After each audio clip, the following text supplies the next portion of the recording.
Hey, this is T-Band. I'm here to introduce you to my new germ theory of disease. Now, I've seen people say that germs don't cause disease. And I've wondered what that meant. And I've heard people say, we don't know really that germs cause disease. So there's mention of a different terminology. I won't mention it here, but well, I want to propose then a new germ theory of disease. Of course, the old one is that germs cause disease.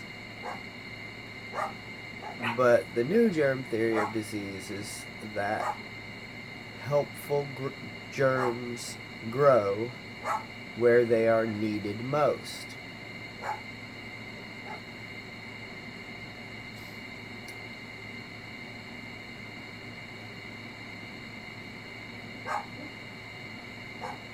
If you have an infection, it is likely that the tissue that is infected was susceptible to infection by being damaged or distressed. Now,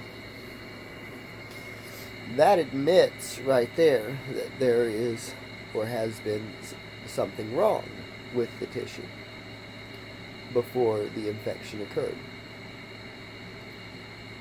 And I would propose that there was something wrong with the tissue, and it is worse than we realize. In fact, the tissue was already diseased to begin with.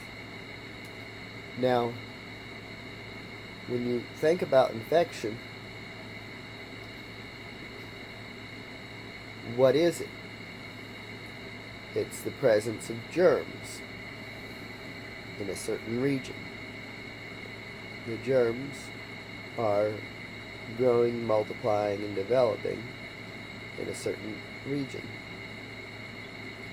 Now, to do so, they must be fed. They must consume. And I'm not sure exactly the source of their food, but it need not be always the consumption of healthy tissues of yours. And they may be able to pull nutrients from serous fluid that's in your body. Serum, blood serum, or the bloodstream, perhaps. A mosquito can pull food from the bloodstream, and so perhaps can germs that are growing in you or on you.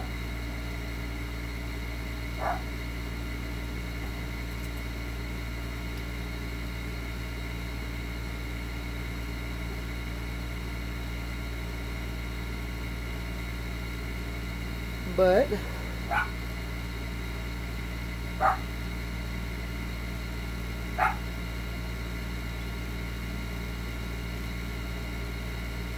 the presence of foreign germs in your body will attract antibodies. The germs have surfaces that are made up of molecules, and these surfaces with their molecules have shape and electric charge distribution.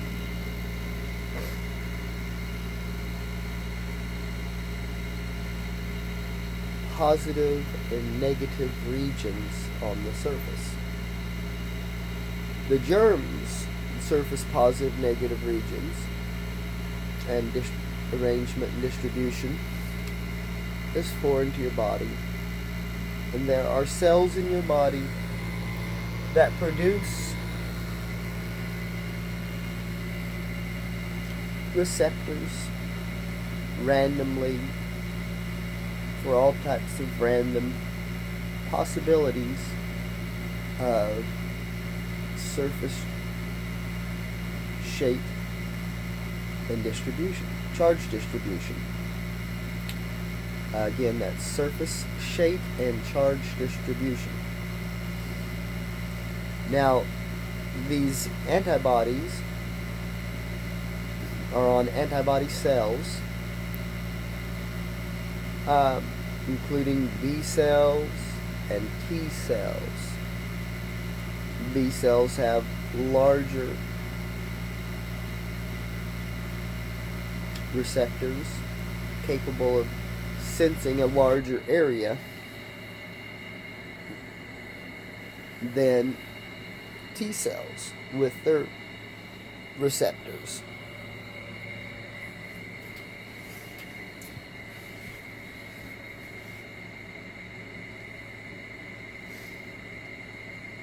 B cells travel through your body. They get into tissues. They slide between cells.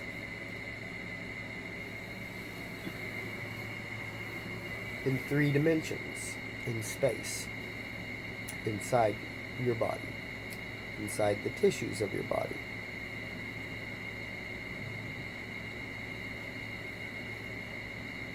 B cells are white blood cells. White blood cells include B cells, T cells, phagocytes, and possibly others.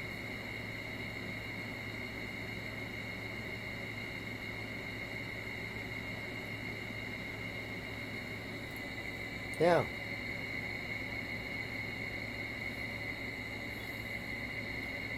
B cells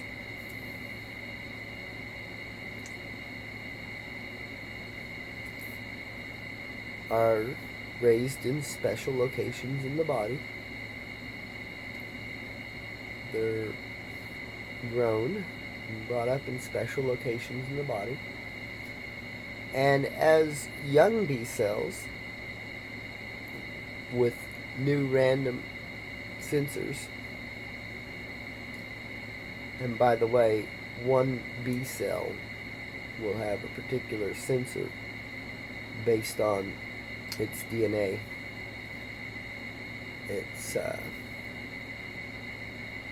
its life code, its code for what proteins it produces, and it will produce one particular sensor shape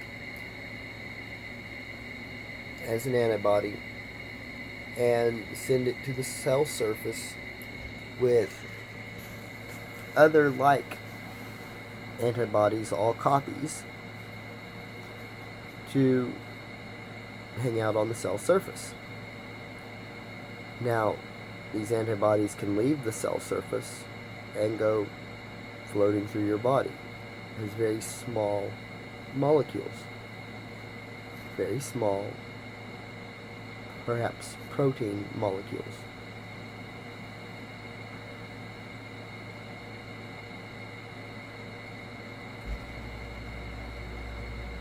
When a B cell encounters a foreign object, it will, if it has a random sensor that matches that foreign object and is attracted to it, it will register as a hit, as a match. Now, if it does that while it's young in your body, it will be destroyed. You don't want an immune cell being attracted to yourself. That's autoimmunity.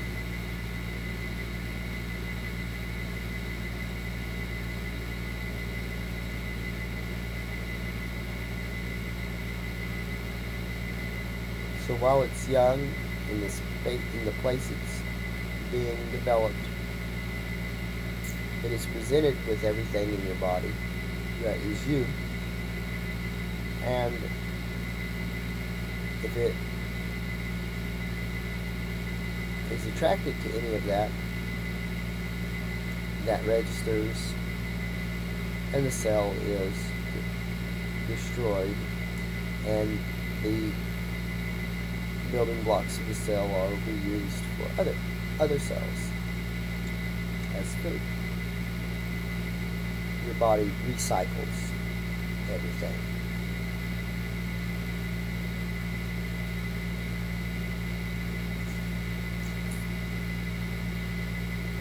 So the B cells go out into the body, and when they encounter, they're circulated in the blood, they go into the tissues, and they are drawn up by the lymph vessels.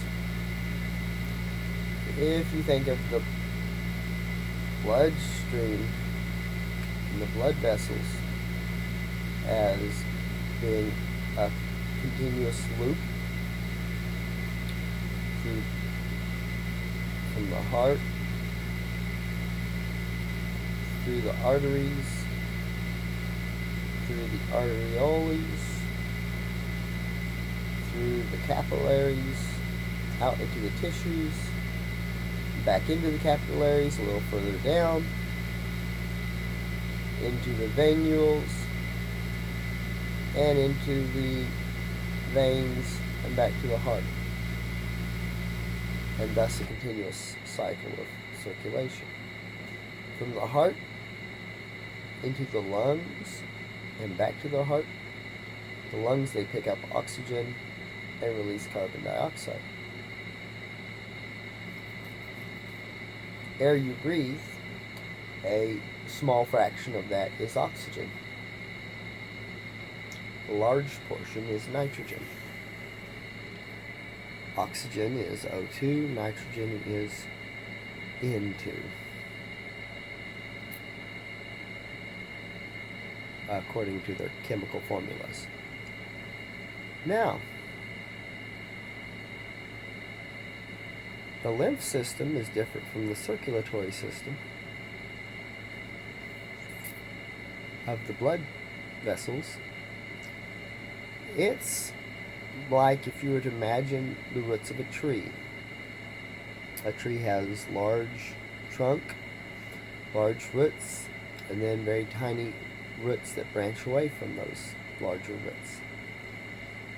Well, the very tiniest roots of your lymph are dispersed among your tissues, and they draw lymph or water fluid into them. They have openings that can open and close and draw water in.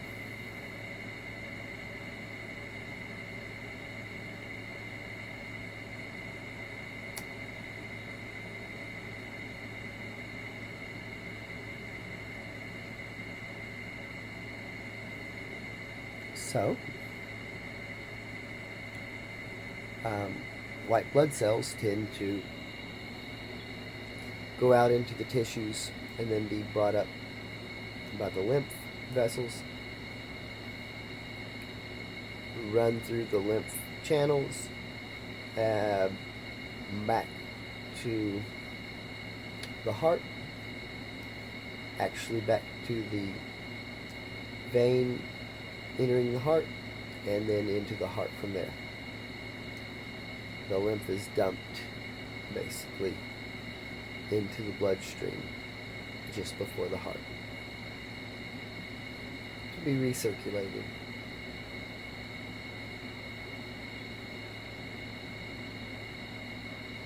Now, white blood cells, B cells, sense foreign germs, surfaces, attract them, and T cells tend to have smaller sensors on their surface, all the same type per each T cell, and they too sense foreign surfaces, and when they find them, they release cytokines. The B cells can sense the cytokines. They have receptors for it. You might call it sniffing, even though this is not done in the air, or sensing the cytokines. And if they've been attracted to a foreign surface and they're getting cytokines from T cells confirming that there is a foreign surface, then they will begin to multiply and replicate. And they will replicate their particular surface sensors with some variation. And those that vary to be even more attracted to the foreign surface will be quicker to replicate. Through this means, you will arrive at a very sensitive B cell that's been duplicated, that is highly attracted to this foreign surface. And it has antibodies on its surface, and it sheds these antibodies into the lymph, into the bloodstream, into the body.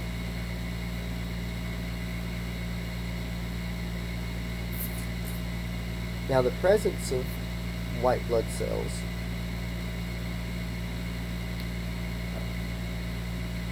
and these antibodies that are shed will themselves, all by themselves, stick to the germs.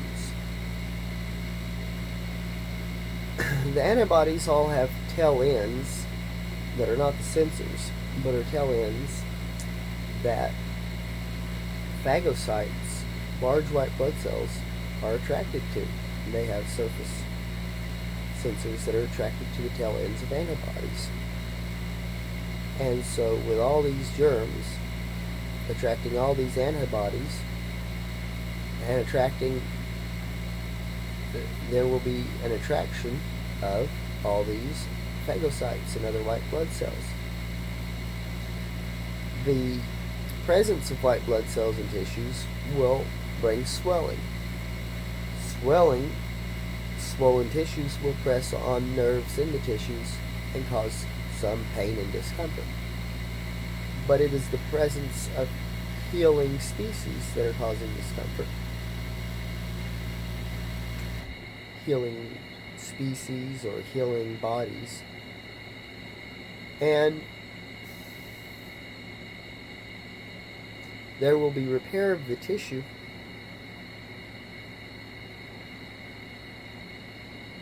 through the presence of germs and white blood cells. The germs will be consumed and go away, and the tissue will be healed during this time.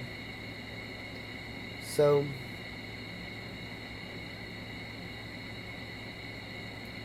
germs attract healing, and germs infect susceptible tissue, which is susceptible because it needs healing. And germs are helpful in this way, but they may be helpful in other ways, as in providing nutrients or guided healing to distressed tissues.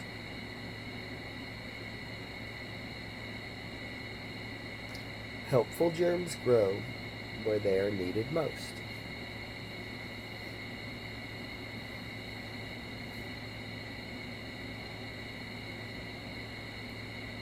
People's bodies will build up large amounts of the germ that they're infected with.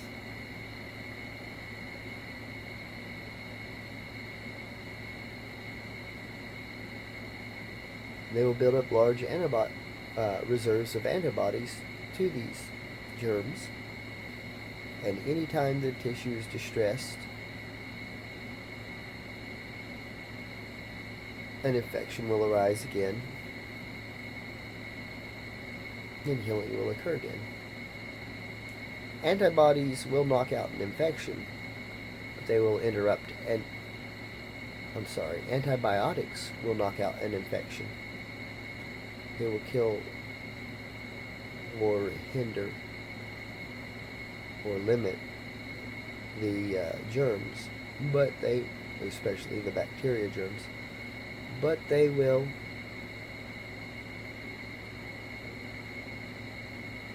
hinder recovery of that tissue.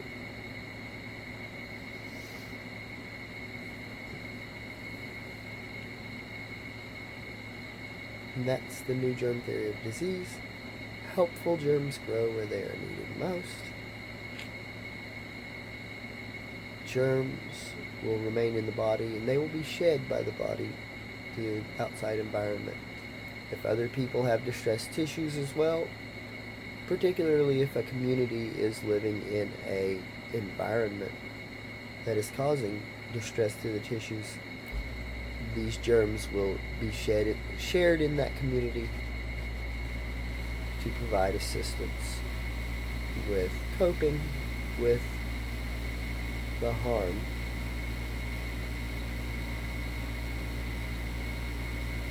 present in the environment. And that's all.